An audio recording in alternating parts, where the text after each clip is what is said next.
დღევანდელი გადაცემა იქნება იმაზე, თუ როგორ დაგვწამლა ქართულმა ოცნებამ ყველა, ნაციც, ქოციც, შუაშისტიც, აქტივისტიც, რობოკოპიც. ამის დასტურად ახლა მინდა გავუშვა ჩემს მიერ ადრე გადაღებული ვიდეო, როგორ ვეხმარები გაუბედურებულ რობოკოპებს, რომლებიც იმ გაზით დაიწამნენ, რომელზეც რამდენიმე დღის წინ BBC-მ საგამოძიებო ფილმი გააკეთა. გავუშვით ვიდეო. მეგობრებო, გაზი გაუშვეს და ნახეთ. ნახეთ ამათ რა ემართება. გაზი გაუშვეს თვითონ იხჩობენ. ესენი იხჩობენ. გაზი გაუშვეს. გაზმა ხო არ შეგაწუხა, გაზმა. თქვენ ხო არ შეგისხან სახეზე წყალი. თქვენ ხო არ შეგისხან. აი ეს რომაული ფალანგიდან არის აშკარად. ეს წყალი არ შეიძლება რა. წყალი არ მიისხათ სახეზე არ შეიძლება წყალი. ცუდად ხო არ ხარ? წყალი არ შეიძლება სახეზე შეისხათ რა. გესმით? ძალიან რთული მდგომარეობაა და ჩვენც ეგეთხეში ყველანი ეხა ჩვენც პოლიცია დემონსტრანტები ერთ დღეში ვართ რა. გამიგეთ? ანუ ყველა სახე გვაქვს გამწვანად. სათხართ ეს ხალხი? ხოლო ჩვენ რატომ ვართ გაბრაზებულები? თქვენს ხომ შეგეხოთ ეს ყველაფერი? აგერ ამ ვიდეოში ხომ ჩანს რომ თქვენც დაიწამლეთ? თქვენს ხომ ვერ გაუძელით მაშინ ცრემლსადენ გაზს, რომელიც როგორც BBC ვარაუდობს, ცრემლსადენი გაზი კი არა, ქიმიური იარაღი ყოფილა. სად არიან ის ქოცი დეპუტატები, რომელთა შვილებიც აქციებზე ჩვენს გვერდით იდგნენ? მე ერთი ასეთი 20 წლის ახალგაზრდა გამომიცნეურა მაშინ აქციაზე და ვიცი რომ ის ერთადერთი არ იყო. სად არის მამამისი? რატომ არ იღებს ხმას?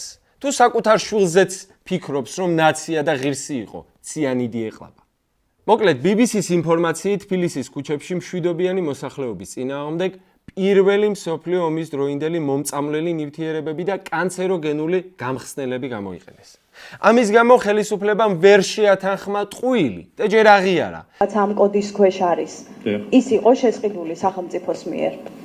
იმ კოდის ქვეშ იყო, რა თქმა უნდა. შემდეგ კი პანიკურად უარყო ქიმიური იარაღის არსებობა. სრული პასუხისმგებლობით და დარწმუნებით შემიძლია გითხრათ, რომ არასდროს საქართველოში შინაგან საქმეთა სამინისტროს არ შეუწყიდია ეგრეთ წოდებული კამიტი. წესით დეკემბრის დასაწყისში ქართული საზოგადოების მთავარი საფიქრალი უნდა იყოს ის, თუ სად იშოვოს საუკეთესო ნიგოზის აცივისთვის, ან როგორ გადაურჩეს სამსახურში სიქრეთ სანტაში მონაწილეობას. მაგრამ არა, ჩვენ ხომ ქართული ოცნების საქართველოში ვართ, სადაც საახალწლო ფოიერვერკების ნაცვლად ბიზნეს ხელისუფლებამ გადაწყვიტა პირველი მსოფლიო ომის დროინდელი ქიმიური იარაღით გაგვართოს. მე ამ გადაცემაში ვერ დავამტკიცებ, რომ მათ ნამდვილად გამოიყენეს ქიმიური იარაღი, მით უმეტეს რომ ჩემი ცოდნა ქიმიაში მენდელეევის სისტემაზე ქიმიურ ელემენტთა სახელების სწორად წაკითხვით შემოიფარგლება. ამიტომ გულწრფელად გეტყვით, აქ რამის მტკიცება ჩემს კომპეტენციას სდება. მაგრამ აქვე იმასაც ვიტყვი, რომ თუ ვირჯინიის უნივერსიტეტის ტოქსიკოლოგიის განყოფილების უფროსს, პროფესორ კრისტოფერ ჰოსეჩსა და გურამ მაჭარაშვილს შორის მაქვს არჩევანი, პირველს ავირჩევ და შესაბამისად BBC-ს გამოძიებასაც ვენდობი. სხვათა შორის, ქოცებიც ენდობოდნენ სულ რაღაც ერთი წლის წინ BBC-ს. BBC-ს სტანდარტად წოდებული ნორმები, ეს არის მოქმედი ნორმები ბრიტანეთში დღეს.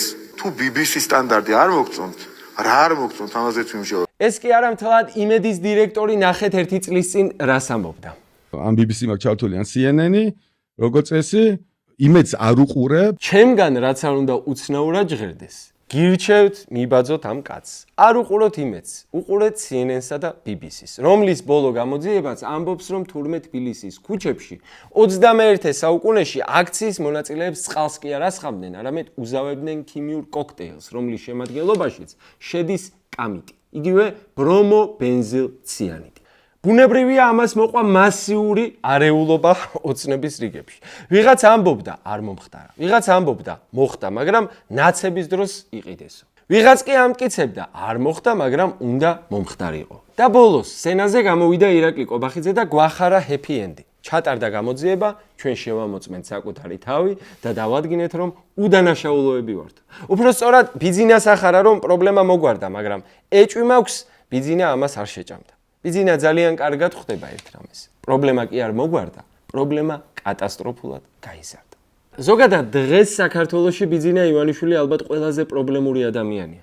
მოდი ჩამოთვალოთ ბიძინას მხოლოდ ბოლო 1 წლის პრობლემები. სანქციების საზღვარგარეთ, განხეთქილება პარტიაში, შიდა უკმაყოფილება არაბული ქალაქების მშენებლობის გამო. ახლა ამას დაემატა შესაძლოა ყველაზე დიდი პრობლემა, რაც ბიძინას შექმნია ცხოვრებაში. არაა გამორიცხული, რომ ამ საქმით ჰააგის სასამართლოც დაინტერესდეს. თუ დადასტურდა, რომ შენს მოქალაქეებს ისე მოეკეცი, როგორც სადამ ჰუსეინი, ეს აღარ არის პოლიტიკური კრიზისი, ეს არის საერთაშორისო დანაშაული. და რომ იცოდეთ, სადამ ჰუსეინსაც პირველი მსოფლიო ომის დროს შექმნილი ქიმიური იარაღის გამოყენება ედებოდა ბრალად, მაგრამ არა ბრომობენზილციანიდის, არამედ ეგრეთ წოდებული იპრიტის. They used chemical weapons against women and children and killed at least 100,000 people in a systematic plan to destroy rural life. უნდა ვაღიაროთ, რომ ბრომობენზილციანიდი იპრიტზე ბევრად უფრო სუსტი ქიმიური იარაღია. მან შეიძლება მხოლოდ დაგაბრმაოს, ფილტვის კიბო ან გულის შეტევა დაგმართოს.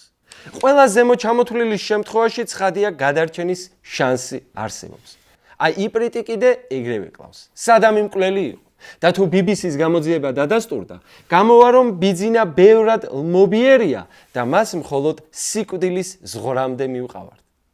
დააფასეთ თქვენი ავტორიტარი, უმადურებო. გადასარევის სლოგანი გამოვიდა სხვათაშორის ეს. დააფასეთ თქვენი ავტორიტარი. კალაძე რო აწერს ხოლმე თავისუფლების მოედა. სიკეთი ეხარ აწერს? ეხარ სიკეთიც ასე. ჩემი აზრით ეს არ არის საჭირო. აღარ არის რელევანტური უკვე ესეთი ისე. დააფასეთ თქვენი ავტორიტარი. გადასარევია. მოკლედ, ოცნებამ გააქტიურა კრიზის მენეჯმენტის წითელი ღილაკი. დააბნიეს საზოგადოება, ისროლე 1000 სისულელე, რომ ხალხმა ილაპარაკოს ყველაფერზე, გარდა მთავარისა. გაიყოს აზრები, ხალხმა იდაოს, იჭყუბოს, დახოცოს ერთმანეთი. ესაა ბიძინას მიზანი. ასეთ დაპირისპირება და დაკნინებული და დამახინჯებული საზოგადოება ძალიან იოლია გამოიყენო, სადაც გინდა და რაშიც გინდა. ამიტომ ჩვენი დღევანდელი მიზანია არ დავიბნეთ და არავირიოთ. გავყვეთ ფაქტებს, ავაწყოთ ლოგიკური ჯაჭვი და ვნახოთ ის 5 მთავარი წერტილი, რისი დაფარვაც ოცნებას ყველაზე მეტად უნდა. მაშასე, მეხუთე ადგილი. ჩვენი რეიტინგის მეხუთე ადგილს იკავებს მოვლენა, რომელსაც ფსიქიატრიაში ჯგუფურ დისოციაციურ აშლილობას უწოდებენ. როცა BBC-მ ეს გამოძიება დადო, ქართულმა ოცნებამ ჩართო ეგრეთ წოდებული კრიზის მენეჯმენტის წითელი ღილაკი. ოღონდ პრობლემა ისაა, რომ პანიკაში ღილაკი კი არ ჩართეს, მთელი პულტი დალეწეს და შედეგად მივიღეთ კაკაფონია, სადაც ხელისუფლების ყველა შტო სხვადასხვა ერთმანეთის გამომრიცხავ ტყუილს ყვება. პირველი გამოდის ვახტანგ გომელაური, კაცი, რომელიც ამ მოვლენების დროს შინაგან საქმეთა მინისტრის პოზიციას იკავებდა. მისი სტრატეგია იყო ძველი, ნაცადი და ოცნებისთვის საყვარელი. გადააბრალე წინამორბედს. ანუ როგორც ის ცნობილი ხალი იტყოდა, ესა ნაციონალების პრობლემაა. კი, ნაციონალების პრობლემაა ესა. რა არის? ეს არის პოლიტიკური. გომელაურმა თქვა, ეგ ნივთიერებები, რაზეც BBC საუბრობს, ჩვენ კი არ გვიყიდია, ეს ნაციონალური მოძრაობის დროს 2012 წლამდე იქნა შეძენილი. ეს თემა მერე ვლადიმერ ბოჟაძემ უფრო გაშალა. ვახტანგ გომელაურზე ადრე სუსმა უნდა დაიბუროს ვანო ბერაბიშვილი და დაკითხოს და დაიკითხოს მიხეილ სააკაშვილი, როგორც მაშინდელი პრეზიდენტი. ანუ ესენი საერთოდაც არ უარყოფენ ნივთიერების არსებობას. პირიქით ისინი ადასტურებენ, რომ დიახ, შინაგან საქმეთა სამინისტროს საწყობში ნამდვილად დევს ის ქიმიური აგენტები, რომლებზეც ბრიტანელი ჟურნალისტები საუბრობენ. ანუ ამით მოწამვლისას სრემლები რომ მოგდის, ნაცო, ეს ნოსტალგიის სრემლები. მაგრამ მოგვიანებით საქმეში ერთვება ახალი შინაგან საქმეთა მინისტრი გეკა გელაძე. როგორც ჩანს, გეკას არავინ უთხრა, რა თქვა წინადღეს მისმა წინამორბედმა. ან უბრალოდ გადაწყვიტა, რომ ისტორია თავიდან დაეწერა. გელაძე გამოდის და კატეგორიულად ამბობს, არც ნაციონალური მოძრაობის და არც ოცნების დროს ეს ნივთიერება არავის არ უყიდია და შესაბამისად არავის გამოუყენებია. არასდროს საქართველოში შინაგან საქმეთა სამინისტროს არ შეუწყიდია ეგრეთ წოდებული კამიტი. შედეგად დამტკიცდა, რომ უსაფრთხოების სამსახურს საერთოდ ახალი სახის იარაღი ჰქონია, შროდინგერის ქიმიკატი, რომელიც თან საწყობშია, თან არ არის, თან ნაცების ნაყიდია, თან არავის უყიდია. მერე კი ამ ცირკის სცენაზე შემოდის ხალხის ზალის ინტელექტუალური გიგანტი გურამ მაჭარაშვილი. როცა მას კითხეს პირველი მსოფლიო ომის დროინდელ ქიმიურ იარაღზე, აი ესეთი პასუხი გასცა. მე ვიცი, რომ პირველი მსოფლიო ომის დროინდელი კი არ იყო გამოყენებული. დიდგორის ომის დროს იყო. და ჩვენ გვაქვს ამის ინფორმაცია, რომ დიდგორის ომის დროს იყო ეს იარაღი გამოყენებული. დედის ტრაკი. ადამიანები იხრჩობოდნენ, ხალხს კანიზრებოდა, ექიმები საუბრობენ ქიმიურ დამწრობებზე, ფილტვების დაზიანებაზე, გულის შეტევებზე. 350 ადამიანი გამოიკითხა და უმძიმესი სიმპტომები დაუდგინდათ. და ამ დროს, ამ ყველაფრის ფონზე მაჭარაშვილი დგას და მანსანკანის უნიჭო იუმორისტივით გადავა. ბოლოს კი საქმის განხილვაში ჩაერთვნენ ირაკლი კობახიძე და სუსი. კობახიძემ განაცხადა, ჩვენ გამოვიძიეთ საკუთარი თავი და დავადგინეთ, რომ ანგელოზები ვართ. თქვენს მინიმუმ პოლიტიკურ პასუხისმგებლობაზე რაც შემთხვევაში უნდა ვისაუბროთ თუ არა. თუ თქვენი მართლობის პირობებში აღმოჩნდა, რომ თურმე გამოიყენეს იარაღი მოქალაქეები. მაგრამ მოდით ჩავიხედოთ, რას ნიშნავს მათი გამოძიება. BBC-ს გამოძიებაში დასახელებულია კონკრეტული კოდები UN 34, 39 და UN 1710. ანუ ერთ მხარეს არიან ექსპერტები, მსოფლიო დონის ტოქსიკოლოგები, რომლებმაც სიმპტომებზე დაყრდნობით თქვეს, რომ დიდი ალბათობით გამოყენებულია კონკრეტული ტოქსიკური ნივთიერება. მეორე მხარეს კი გომელაური, რომელიც ხან ექსპერტი არაა, ხან კიდევ წამში გემოთი შეუძლია გაარჩიოს აკრძალული და დაშვებული ფხვნილები. ახლა თავად სუსის გამოძიებაზეც ორი სიტყვით. აი თქვენი აზრით, რა ქნა სუსმა? როგორ ტარდებოდა გამოძიება? წავიდა და სპეცრაზმელები დაკითხა? შეამოწმა წყლის ჭავლის მანქანების აუზები? არა, რა თქმა უნდა. სუსმა დაიბარა დაზარალებულები, ექიმები, თითქმის ყველა, ვინც ფილმში გამოჩნდა. ეს არ არის გამოძიება, ეს არის დაშინების კლასიკური საბჭოთა მეთოდი. და ამ ტერორის პარალელურად უწევთ იმდენი ურთიერთგამომრიცხავი სისულელე ისროლონ ეთერში, რომ ჩვენ დავიბნეთ და ვიფიქროთ. ალბათ რაღაც გაუგებრობა. მათი მიზანია, რომ სანამ სიმართლე დამტკიცდება, ჩვენ უკვე გვჯეროდეს ქოცური ვერსიის. მეოთხე ადგილი, ღლიცინის პროპაგანდა. აი აქ გადავდივართ დანაშაულის დაფარვის შემდეგ სტადიაზე.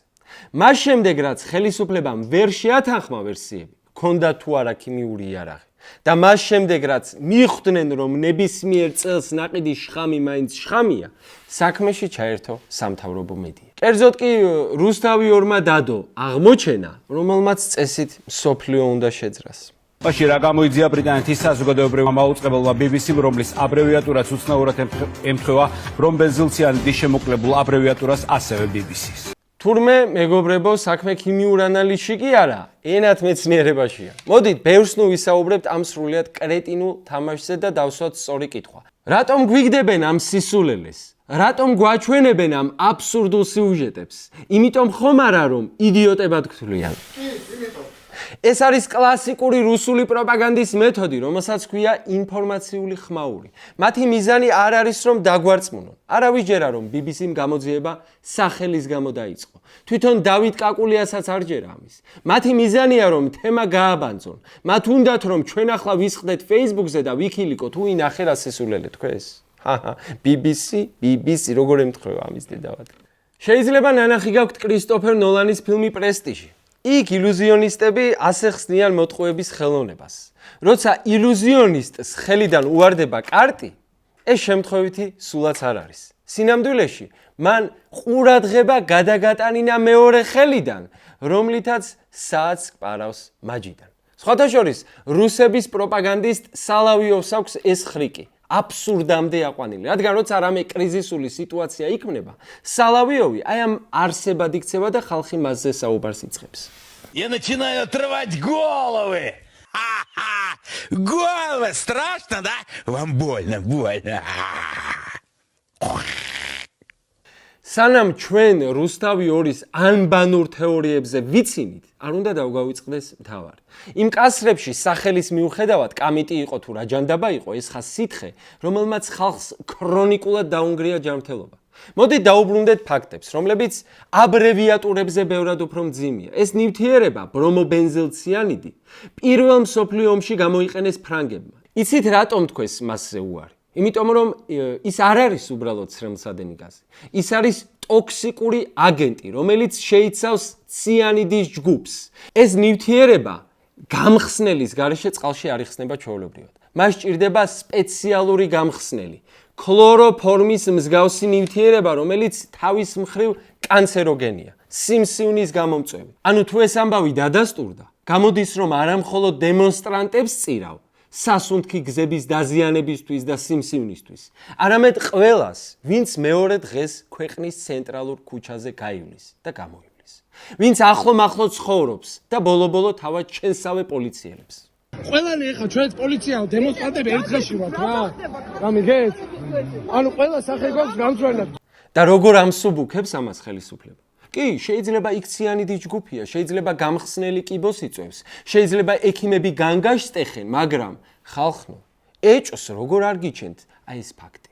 მაშინ რა გამოიძია ბრიტანეთის საზოგადოებრივმა მაუწყებელმა BBC-მ, რომლის აბრევიატურაც უცნაურად ემთხვევა რომ ბენზილციანი დიშემოკლებულ აბრევიატურას ასევე BBC-ს. არა, არ არის სასაცილო. დანაშაულია. კიდევ ერთი მომენტი. ამ ანბანური შეთქმულების ავტორებს ავიწყდებათ ერთი რამ. ეს გამოძიება ემყარება ქართველ ექიმებს, ეს გამოძიება ემყარება ქართველ პოლიციელებს, რომლებმაც სისტემა დატოვეს და აღიარეს, რომ ეს ნივთიერება ნამდვილად გამოიყენებოდა. ეს გამოძიება ემყარება ქართველ დაზარალებულებს, რომელთა ფილტვებში ახლაც არის იმ აბრევიატურის კვალი. ამიტომაც ყველა ჯერზე, როცა გაგიჩნდებათ კითხვა, კი მაგრამ რაზე საუბრობენ ესენი? მართლა სულელები არიან? მე გიპასუხებდი, არა. ბოდიში, მაგრამ ჩვენ ვართ სულელები. ჩვენ ვართ, რადგან მედია სივრცეს ვავსებთ 1000 სპეციალურად გადმოგდებული აბსურდით. ვაზიარებთ, ვიცინით, ვჩხუბობთ, ხოლო ქოცები ნელ-ნელა ხედავენ, როგორ გვეკარგება მთავარი კონცენტრაციის წერტილი. მთავარი კრიტიკულად მნიშვნელოვანი საკითხი, კერძოდ კი ის, რომ ქართულ ოცნებას ყველაზე გავლენიანი მსოფლიო მედია ორგანიზაციის გამოძიებით ბრალი ედება ქიმიური იარაღით განხორციელებულ ტერორისტულ აქტში საქართველოს მოსახლეობის მიმართ. და სანამ ჩვენ ამ აბრევიატურებს ვატრიალებთ, შეიძლება ის ნივთიერება ისევ საწყობშია, ის მანქანები ისევ ფარეხშია და ბრძანების გამცემები ისევ კაბინეტებში სხედან. ამიტომ მოდით შევთანხმდეთ, დავივიწყოთ აბრევიატურები. დავივიწყოთ რუსთავი 2-ის კრეტინული კონსპირაციები.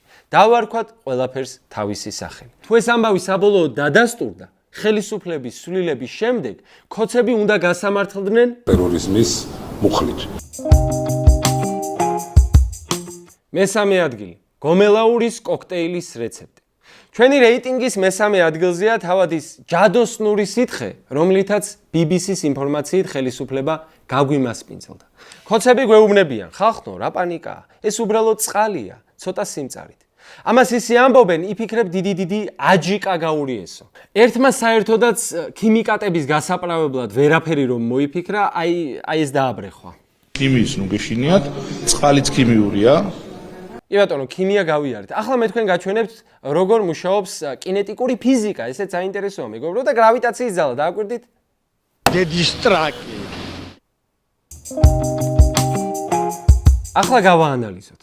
BBC-ს გამოძიებამ დადო კონკრეტული ქიმიური ფორმულა. ეს არ არის ერთი ნივთიერება. ეს არის ორი კომპონენტისგან შემდგარი ეგრეთ წოდებული ბინარული ნარევი. მარტივად რომ ვთქვათ, კოქტეილი. შევხედოთ პირველ ინგრედიენტს. კოდი UN1710. ეს არის ტრიკლორეთილენი. TCE. იცით რა არის ეს? ეს არის ინდუსტრიული გამხსნელი. მას იყენებენ ქარხნებში, რათა ლითონის დეტალები, მაგალითად მანქანის ზრავები, გაწმინდონ ჩამჯდარი ცხიმისგან და მაზუთისგან.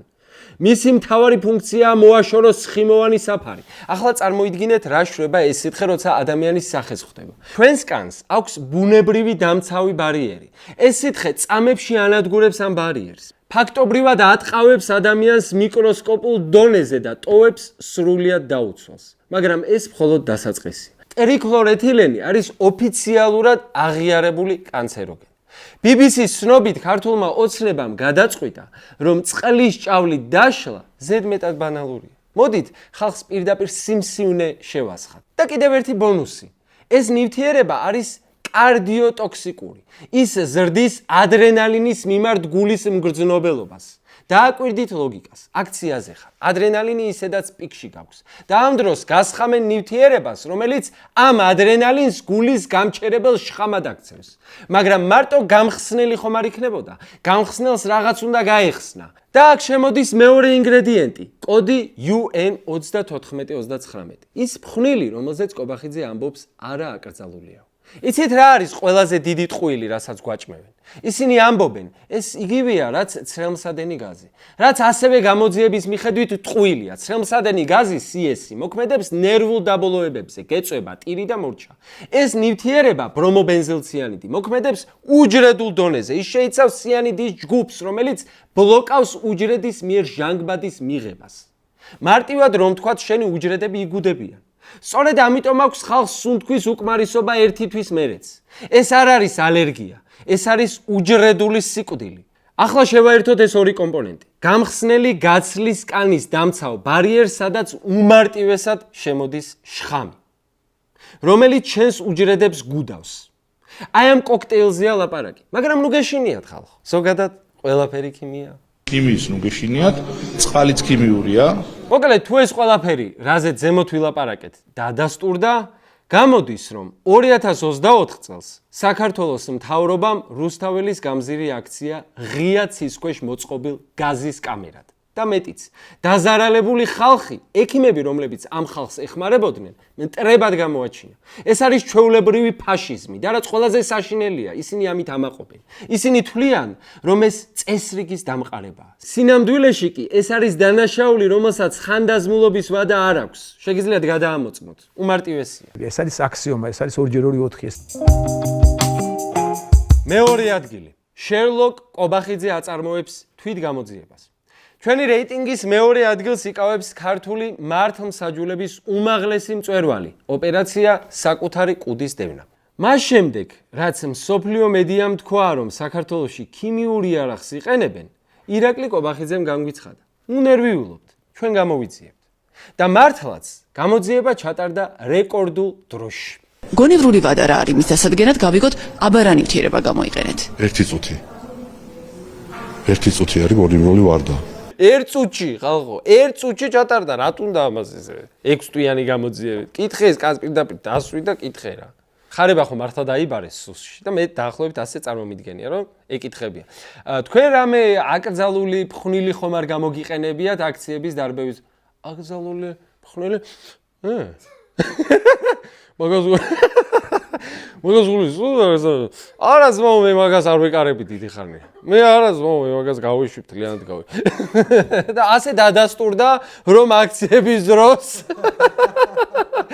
ხარებას არანაირი აკრძალული ფხვნილი და ნივთიერება არ გამოუყენებია. მოკლედ, ხოცები ამბობენ, ჩვენ შევამოწმეთ ჩვენი თავი და აღმოჩნდა, რომ ჩვენ ვართ სუფთები. უდანაშაულოები, კეთილები და ფუმფულები რაღაცნაირად.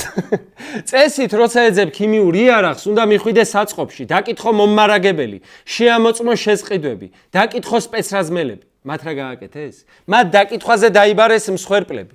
სუში დაიბარეს ზვიად მაისაშვილი. აი ეს ადამიანი, რომელსაც სახე ჰქონდა ბოლომდე დალეწილი. და რა კითხეს? ვინ გცემა? არა, ალბათ კითხეს. რატომ გადაურჩის სიკვდილს? ხომ არ არის ეს სახელმწიფო გადატრიალების მცდელობა, რომ შენ ცოცხალი ხარ? დაიბარეს ექიმი კონსტანტინე ჩახუნაშვილი.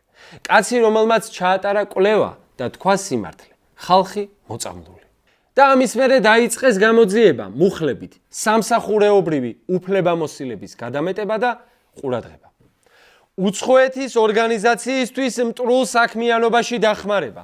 ანუ BBC არის მტრული ორგანიზაცია და ვინც BBC-ს ინტერვიუ მისცა, არის ჯაშუში. მე ამაზე მამუკა მდინარაძის პირით გაგცემთ ისევ პასუხს. თუ BBC სტანდარტი არ მოგწონთ, რა არ მოგწონთ, ამაზეც ვიმუშაობ. ირაკლი კობახიძე კიდე იმუქრება, რომ BBC-ს უჩივლებს საერთაშორისო სასამართლოში. მე პირადად ერთი სული მაქვს ეს როდის მოხდება. წარმოიდგინეთ კობახიძე ლონდონის სასამართლოში. მოსამართლე ეკითხება: ბატონო ირაკლი, რა მტკიცებულება გაქვთ, რომ BBC ტყუის? კობახიძე: თქვენო ღირსებაო, ჩვენმა ჟურნალისტმა დავით კაკულიამ აი რა დაადგინა. BBC-მ, რომლის აბრევიატურაც უცნაურად ემთხვევა ბრომბენზილციანიდის შემოკლებულ აბრევიატურას, ასევე BBC-ს. მოკლედ, მათი მესიჯი ექიმებისადმი, დაზარალებულებისადმი და ჟურნალისტებისადმი არის მარტივი. თუ ხმას ამოიღებ, შენ გახდები ეჭმიტანელი. თუ იტყვი რომ გტკივა, ჩვენ დაგიმატებთ. თუ იტყვი რომ მოიწამლე, ჩვენ გეტყვით რომ იგონებ. მაგრამ ბატონო გამომძიებლებო, ერთი რამ გავიწყდებათ. ქიმიურ დამწრობას სუსის ოქმით ვერ მოაშუშებ და დაზიანებულ ფილტვებს კობახიძის ბრიფინგით ვერ განკურნავ. კობახიძე ცდილობს, რომ ამ საქმეს წერტილი დაუსვას, მაგრამ წერტილების დასმა კობახიძეზე არაა დამოკიდებული. და აი აქ გადავდივართ პირველ ადგილზე. ყველაზე მნიშვნელოვანი საკითხი, რომელიც უნდა გავიაზროთ. რა შედეგები შეიძლება მოყვეს ამას ქართული ოცნებისთვის? პირველი ადგილი. ქიმიკატები მხოლოდ ჩვენთვის არაა საშიში. ქართული ოცნების ტოქსიკურობა საკუთარ წევრებსაც გადაწყვეტება სხვადასხვა სახით. ქართულ ოცნებასთან ასოცირება წლიდან წლამდე სულ უფრო და უფრო ძვირი სიამოვნება ჯდება. მეტი რისკი, ნაკლები ჯილდო. გავიხსენოთ ისტორია. 2012-15 წლებში თუ ქოცი იყავი, მაქსიმუმ Facebook-ზე ვინმეს unfriend-ი გაეკეთებინა. 2020 წელს ყველაზე ცუდი რაც შეიძლება დაგმართნოდა, საზოგადოების ზიზღი და ანტიპათია იყო. ვიღაცები არ მოგესალმებოდნენ, სუფრაზე ცუდად გამოგხედავდნენ. მაგრამ საზოგადოების აზრის ფეხებზე დაკიდებას ხომ ქოცობის პირველივე კურსზე გასწავლიან, ასე რომ დიდი ამბავი. ასევე თუ ზედმეტად ბევრს მოიპარავდი ბიზნესთან შეთანხმების გარეშე, შეიძლება პროკურატურას თითი დაიქნია. მაგრამ გავიდა დრო და დადგა 2025 წელი. დღეს ქართული ოცნების ჩინოვნიკის რისკ ფაქტორები აი ასე გამოიყურება. მარცხნიდან შეიძლება ბიზნესა გაგიჟდეს და ატკატის გამო დაგიჭიროს.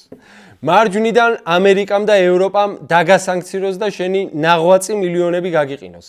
ზურგიდან ყოფილმა თანაგუნდელებმა გაგწირონ. და ახლა წინიდან არც მეტი, არც ნაკლები საერთაშორისო ტრიბუნალი იძენს სილუეტს. ქიმიური იარაღის გამოყენება მშვიდობიანი მოსახლეობის წინააღმდეგ არის კაცობრიობის წინაშე ჩადენილი დანაშაული. ამ დანაშაულს არ აქვს საზღვრები და არ აქვს ხანდაზმულობის ვადა, როგორც ერთხელ უკვე ვახსენეთ. მას ვერ უშველის ვერც მურუსიძის სასამართლო და ვერც კობახიძის ბრიფინგები. ამიტომაც ვიღაცებს ავტომატურად ჩაერთოთ პირველი ქოცური ინსტინქტი. მე არ ვიყავი, არ ვიცი, მე არაფერი გამირევია, არაფერი ამირევია, რაც უნდათ ის უქნიათ.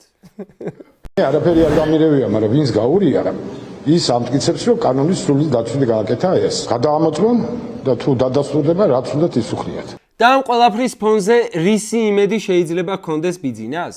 მე გეტყვით. სატახტო კარის თამაშებში არის ერთი ასეთი პერსონაჟი. პიტერ ბეილიში, ბორდელების მეპატრონი, მატყუარა, ინტრიგანი და გაიწვია. მისი ყველაზე ცნობილი ფრაზაა ქაოსი ეს კიბეა. რას ნიშნავდა ეს? როცა სამყაროში წესრიგია, როცა კანონი კანონობს, დამნაშავე ციხეში მიდის. მაგრამ როცა ქაოსია, როცა სიმართლე და ტყუილი არეულია, როცა ექიმი დამნაშავეა და ჯალათი მსხვერპლი, აი მაშინ ეხსნებათ ხელები ნაძირლებს. ბიზნეს ერთადერთი იმედი ესაა, რომ ეს ქაოსი გაგრძელდება. სიმართლეა, რომ საერთაშორისო გლობალურ პოლიტიკაში ამჟამად ქაოსია. მაგრამ ქაოსი რაღაც ეტაპზე სტაბილურდება და მართლმსაჯულების საერთაშორისო სასამართლოს ჩრდილიც სულ უფრო მკვეთრად გადაეფარება შუშის სასახლის. და აქ მივადექით მთავარს, რა შეგვიძლია ჩვენ? ამ ქაოსში ჩვენი მთავარი იარაღი არის ფოკუსი და კონცენტრირება. არ უნდა მივცეთ მათ უფლება, რომ მთავარი თემა ჩაანაცვლონ სისულელეებით. არ უნდა მივცეთ უფლება, რომ გვაღადაონ BBC-ს სახელზე, როცა საქმე ეხება ჩვენს ჯანმრთელობასა და სიცოცხლეს. მინდა მივმართოთ ჩემს კოლეგებს, მედიას. ვიცი, რამდენი პატიოსანი ჟურნალისტი მუშაობს ამაზე. ჩვენი პასუხისმგებლობაა, რომ არ გავატაროთ მათი ინფორმაციული ბომბები. როცა მაჭარაშვილი დიდგორის ქიმიკატებზე დაიწყებს ხუმრობას, ჩვენ უნდა დაუბრუნდეთ კითხვას, რა ესხა ავზში. როცა გომელაური იტყვის, ნაცების ნაყიდია, ჩვენ უნდა ვკითხოთ, ვინ გასცა ბრძანება. როცა შსს ახლანდელი და ყოფილი მინისტრები ურთიერთსაწინააღმდეგო ჩვენებებს აძლევენ, ჩვენ უნდა ვამხილოთ, რომ საკუთარ ტყუილებში აიბლანდრენ. როცა სუსი დაიბარებს ექიმს, ჩვენ უნდა ვიყვიროთ ხელები შორს ექიმებისგან. ცოტა ირონიულია, რომ სერიოზულობისკენ სატირული გადაცემიდან მოგიწოდებთ. მაგრამ თუ ეს ყველაფერი, რაზე ჩვენ ვილაპარაკეთ, დადასტურდა, ამ დანაშაულის სახელი იქნება ქიმიური ტერორი საკუთარი ხალხის წინააღმდეგ. და აი მაშინ ქვეყანაში ყველაზე მომწამლელი და ტოქსიკური არსება თავად ბიძინა გახდება. მაშინ ყველას დასჭირდება უცებ მისგან დისტანცირება და იზოლაცია. მე ვარ ბექა ყორშია და ეს იყო გადაცემა არაფერი სასაცილო. ძალიან დიდი მადლობა, რომ გვიყურებთ, გვიკომენტარებთ და გვალაიქებთ. შევხვდებით მომავალ კვირას.